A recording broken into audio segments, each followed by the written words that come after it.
Hi friends, എല്ലാവർക്കും നമസ്കാരം. ഞാൻ ഗീതാജിയാണ്. ഇന്നത്തെ നമ്മുടെ ക്ഷേത്ര ദർശനം കണ്ണൂർ ജില്ലയിലെ പെർളശ്ശേരി ശ്രീ സുബ്രഹ്മണ്യ സ്വാമി ക്ഷേത്രം. വീഡിയോയിലേക്ക് എല്ലാവർക്കും സ്വാഗതം. ത്രേതായുഗത്തിൽ ശ്രീരാമൻ പ്രതിഷ്ഠ നടത്തിയ ക്ഷേത്രമാണിത്. ദേവസേനാ നായകനായ ശ്രീ സുബ്രഹ്മണ്യ സ്വാമിയാണ് ഇവിടുത്തെ പ്രധാന പ്രതിഷ്ഠ. സുബ്രഹ്മണ്യ സ്വാമി ഇവിടെ സർപ്പത്തിൻ്റെ രൂപത്തിലായിരുന്നു. ആയതിനാൽ ഇവിടെ സർപ്പ ആരാധനയ്ക്ക് ഒരുപാട് പ്രാധാന്യമുണ്ട്.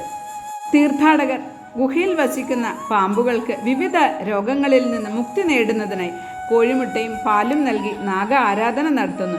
ഈ ക്ഷേത്രത്തെക്കുറിച്ചുള്ള മറ്റൊരു അത്ഭുതകരമായ വസ്തുത, എല്ലാ മതങ്ങളിൽ നിന്നുമുള്ള ആളുകൾക്ക് ഈ ദേവാലയത്തിൽ ആരാധന നടത്താൻ അനുവാദമുണ്ട് എന്നതാണ്.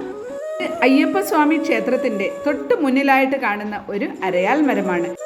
ആഗ്രഹ സാഫല്യത്തിനായി ഭക്തജനങ്ങൾ ഇവിടെ അരയാലിൻ്റെ ഇലയിൽ കല്ലുകൾ പെറുക്കി വെച്ച് പ്രാർത്ഥിക്കുന്നത് നമുക്ക് കാണാം. വളരെ പഴക്കമേറിയ ഒരു അരയാൽ മരമാണ്. ഇതിൻ്റെ മേലെ ആളുകൾ ശബരിമലയ്ക്ക് പോയി വന്നിട്ടാകുമ്പോഴുള്ള മാലയൊക്കെ ഇങ്ങനെ ഊരി തൂക്കിയിട്ടതായിട്ട് നമുക്ക് കാണാവുന്നതാണ്. സർപ്പദോഷത്തിൽ നിന്ന് മുക്തി നേടുന്നതിനായിട്ട് ഇവിടെ പ്രധാന വഴിപാടായ സർപ്പബലി നടത്താവുന്നതാണ്. സർപ്പബലി കഴിച്ചതിന് ശേഷം നമ്മൾ ആ പ്രസാദം കഴിക്കേണ്ടതും അനിവാര്യമാണ്. ക്ഷേത്ര ദർശനം നടത്താനെത്തുന്ന ഭക്തർക്ക് രാവിലത്തെ ചെറിയ പ്രഭാത ഭക്ഷണം നൽകാറുണ്ട്. ആദ്യം പെർളശ്ശേരി സുബ്രഹ്മണ്യ സ്വാമി ക്ഷേത്ര ദർശനം നടത്തണം. എന്നതിന് ശേഷം മക്രേരി സുബ്രഹ്മണ്യ സ്വാമി ക്ഷേത്ര ദർശനം കൂടെ നടത്തണം. എന്നാൽ മാത്രമേ നമ്മളുടെ ആ പ്രാർത്ഥന പൂർണ്ണമാവുകയുള്ളൂ. സുബ്രഹ്മണ്യ സ്വാമി ക്ഷേത്രത്തിൻ്റെ തൊട്ട് താഴെയാണ് ഭഗവതി സ്ഥാനം. ക്ഷേത്ര ദർശനത്തിനെത്തുന്ന ഭക്തരെ അനുഗ്രഹിക്കാൻ അമ്മ എപ്പോഴും ഇവിടെ ഉണ്ടാവും. ഇത് പെർളശ്ശേരി സുബ്രഹ്മണ്യ സ്വാമി ക്ഷേത്രത്തിൻ്റെ ഒരു പ്രത്യേകതയാണ്.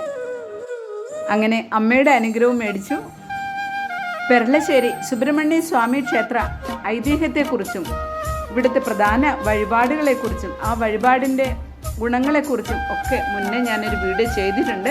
ആ വീഡിയോയുടെ ലിങ്ക് ഞാൻ ഡിസ്ക്രിപ്ഷൻ ബോക്സിൽ കൊടുക്കാം. അത് നിങ്ങൾക്ക് നോക്കാവുന്നതാണ്. പ്രധാന ക്ഷേത്രത്തിന് പുറത്തുള്ള കാഴ്ചയാണിതൊക്കെ. ക്ഷേത്രത്തിലെ കെടാവിളക്കിൽ എണ്ണയൊഴിച്ച് പ്രാർത്ഥിക്കുന്നത് ഉദ്ദിഷ്ട കാര്യത്തിന് ഒരുപാട് നല്ലതാണ്.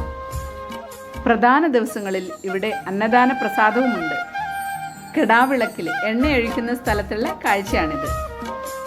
ഇതിൻ്റെ തൊട്ടടുത്ത് തന്നെയാണ് മുട്ട സമർപ്പിക്കുന്ന സ്ഥലം. പെർളശ്ശേരി സുബ്രഹ്മണ്യ സ്വാമി ക്ഷേത്ര വീഡിയോ നിങ്ങൾക്ക് ഇഷ്ടപ്പെട്ട് കാണുമല്ലോ. ഇത് ക്ഷേത്രത്തിൻ്റെ തൊട്ട് താഴെയുള്ള ആൽമരമാണ്. സുബ്രഹ്മണ്യ സ്വാമി ക്ഷേത്രത്തിൻ്റെ തൊട്ടടുത്ത് തന്നെയാണ് നരോത്ത് ശ്രീ മഹാവിഷ്ണു ക്ഷേത്രം. ഒരുപാട് സവിശേഷതകളും പ്രത്യേകതകളും നിറഞ്ഞതാണ് ഈ വിശാലമായ ക്ഷേത്രക്കുളം. നിങ്ങളുടെ വിലയേറിയ കമൻറ്റും ലൈക്കും അറിയിക്കുമല്ലോ. ആദ്യമായിട്ട് വീഡിയോ കാണുന്നവരാണെങ്കിൽ മറക്കാതെ ചാനൽ സബ്സ്ക്രൈബ് ചെയ്യണം കേട്ടോ.